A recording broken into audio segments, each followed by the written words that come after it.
Okay, hello everyone. Today I'm going to be showing you guys how to solve for this integral, and we're going to be doing that by using partial fractions. So the way we first do this is we're going to have to separate this into two equations.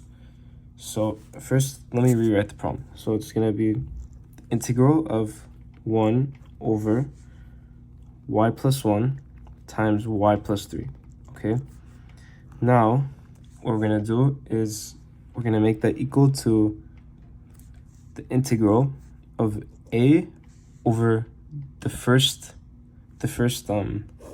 part of the equation.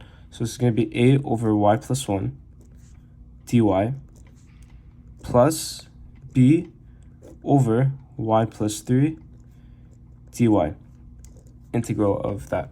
So what we did basically is just separated this into two equations. These are partial fractions of this entire thing right here. So we just separated it into a and b. So now what we're going to do is we have to solve for a and for b.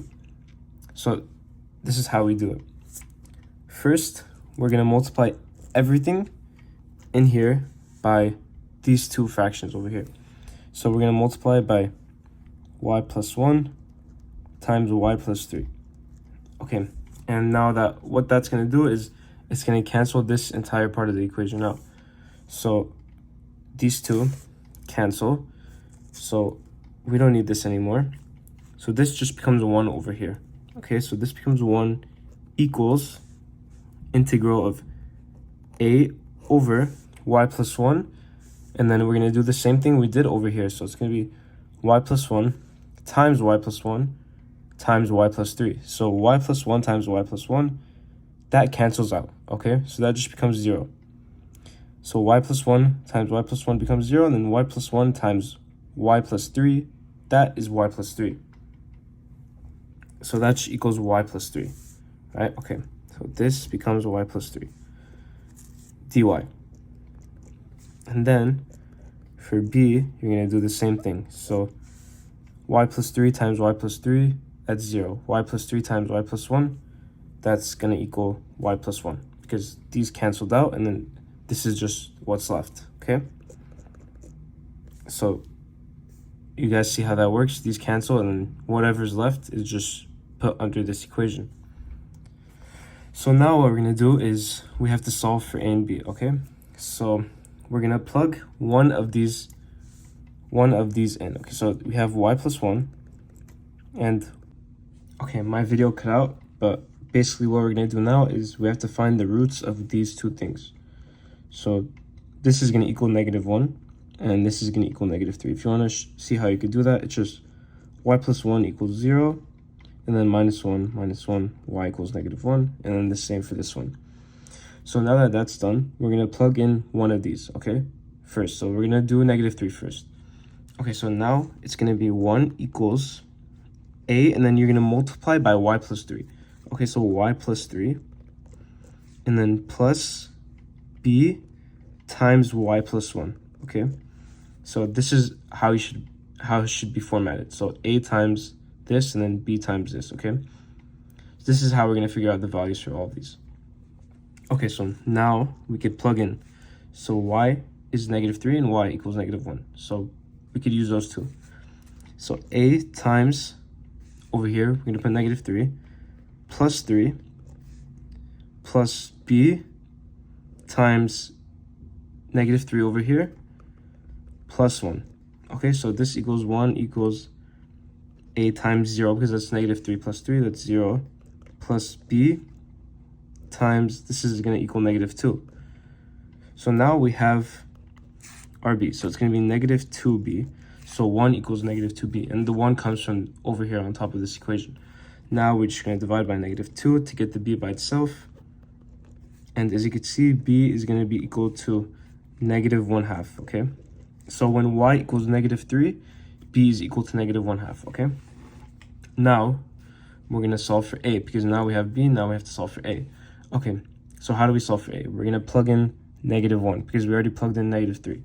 So now that we're going to plug in -1, it's going to be 1 equals a times y plus 3, which is going to be -1 instead of y, -1 plus 3. My video cut out again, but now it's going to be b times y plus 1 over here, and this you're going to take out for negative 1, plus 1. This becomes 0, and then, so it's going to be 1 times a times negative 1 plus 3 is going to be 2, and then plus b times 0, that's 0. Okay, we just cancel this out. And then 1 equals 2a, so we're going to divide by 2 over here. Divide by 2, a is equal to 1/2. All right, I'm going to switch to my next page.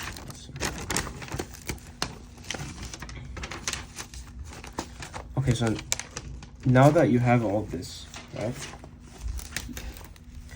Now that you have all of this, a is going to be equal to 1/2, and b is also going to be equal to 1/2. Okay, no, it's going to be equal to negative 1/2. So a is 1/2 and b is negative 1/2. Okay, now what we're going to have to do is we're going to have to plug it into this equation. Okay, we're going to have to plug it into this original equation that we made here when we separated the two equations. So now what we're going to do, I'm going to make it up here. We're going to do integral of a over y plus 1. A is 1/2, right? So we're going to do 1/2 over y plus 3 dy plus, and then it's going to be integral of b over y plus 3. So b is negative 1/2, negative 1/2 over, and then that's going to be y plus 3 dy. Okay, sorry, I made a mistake here. This is going to be 1 because this is our original equation. So it's going to be 1. It's going to be y plus 1, all right? And then this is going to be y plus 3. Okay, now we could basically just solve. So we have to integrate it now.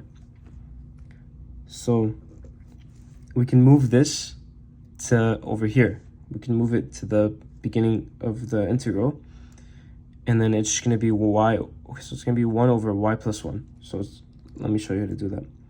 1 over y plus 1. And then you can move this over here, 1/2 dy.